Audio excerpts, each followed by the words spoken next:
కోసం అలాంటి డిపార్ట్మెంట్ కూడా పెట్టుకున్నాం. అయితే over a period of time అన్ని డిపార్ట్మెంట్ డైల్యూట్ కావడం కానీ లేకుంటే నాన్ పర్ఫార్మెన్స్ కానీ రెండూ వచ్చాయి.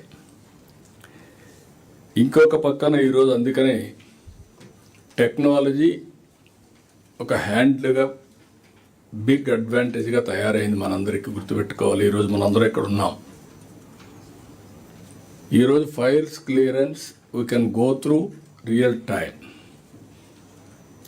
ఎవరు ఏం చేశారో ఈ మంత్లో చూసుకుంటాం. ఈ మంత్లోనే కాకుండా పబ్లిక్ పర్సెప్షన్, ఏ సెక్రటరీ, ఏ ఆఫీసర్ ఎక్కడ పనిచేశారు, మీ కింద నుండే డిపార్ట్మెంట్ల యొక్క పర్ఫార్మెన్స్ని yearly, quarterly, monthly, daily monitor చేసే పరిస్థితికి వచ్చాం టెక్నాలజీ వల్ల. అదే మరి ఇంకొక పక్కన మీరు చూసినప్పుడు డేటా డ్రివన్ గవర్నెన్స్ గురించి మాట్లాడుతున్నాం. నేను ఎన్నోసార్లు చెప్పాను మీకు, డేటా లేక్ రెడీ అయింది, మన వాళ్ళు ఎక్స్ప్లెయిన్ చేస్తారు. ఈ డేటా లేక్ వల్ల స్టేట్ గవర్నమెంట్, సెంట్రల్ గవర్నమెంట్ అన్ని డిపార్ట్మెంట్లని ఇంటిగ్రేట్ చేసాం. డేటా రియల్ టైం అది ఇంటిగ్రేట్ చేసిన తర్వాత ఆ డేటాలో మనకు క్లారిటీ వస్తుంది.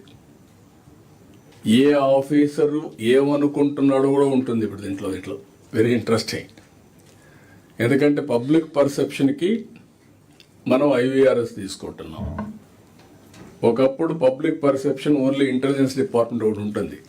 సీఎంకి ఎప్పుడు ఒక చీఫ్ మినిస్టర్కి, ప్రైమ్ మినిస్టర్కి ఐబీ ఉంటుంది, ఇక్కడ ఇంటెలిజెన్స్ ఉంటుంది.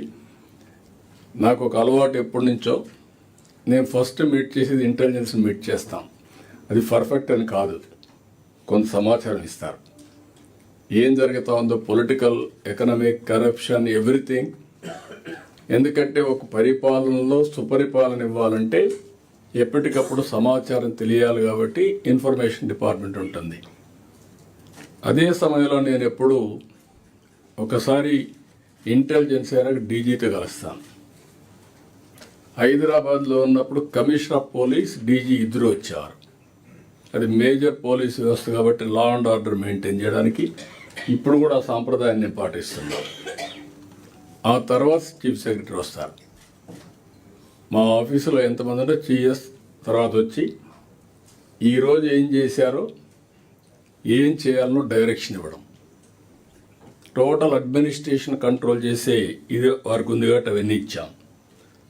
ఇప్పుడు ఇక్కడికి వచ్చినప్పుడు మీరు చూస్తే హిస్టారికల్ డేటా ఉంది, present data day to day మీరు అప్డేట్ చేస్తున్నారు. అవేర్ వ్యవస్థ ద్వారా 42 పారామీటర్స్, రేపు అవసరమైతే 50-60 పారామీటర్స్ తీసుకుంటాం. రియల్ టైం డేటా వస్తుంది, అవేర్ ద్వారా కూడా ఎక్స్ప్లెయిన్ చేస్తాం. ఇవన్నీ వచ్చిన తర్వాత ఈరోజు వాట్సాప్ గవర్నెన్స్ వచ్చింది. లాస్ట్ మైల్కి రియల్ టైం కమ్యూనికేట్ చేసే right decision, which is the right decision communicate చేసే వ్యవస్థ కూడా వచ్చింది. దీనివల్ల ఆఫీసర్స్ ఏ డెసిషన్ తీసుకున్నా 95% ఎక్యురసీ, 90% ఎక్యురసీ వస్తుంది. నిన్న కూడా మీరు చూశారు, ఇండియాలో పోటీపడి వస్తున్నారు. మన దగ్గర గూగుల్ వచ్చారు. $15 బిలియన్ విశాఖపట్నంలో ఖర్చు పెడుతున్నారు. Data centre and AI. అది ఏ విధంగా వచ్చింది అని మీరు ఆలోచించుకుంటే, ఒకటి మనం టెక్నాలజీలో స్ట్రాంగ్గా ఉండడమే కాకుండా, రెండోది మనకు దగ్గర కొన్ని మార్పులు పవర్లో తీసుకొచ్చాం. గ్రీన్ ఎనర్జీ, ప్రపంచం అంతా కూడా గ్రీన్ ఎనర్జీ వైపు ముందుకు పోయే పరిస్థితికి వచ్చారు. ఈ 1.5 ఇయర్లో మీరు చూస్తే మనం గ్రీన్ ఎనర్జీ వైపు వెళ్ళాం. కాస్ట్ తగ్గుతుంది.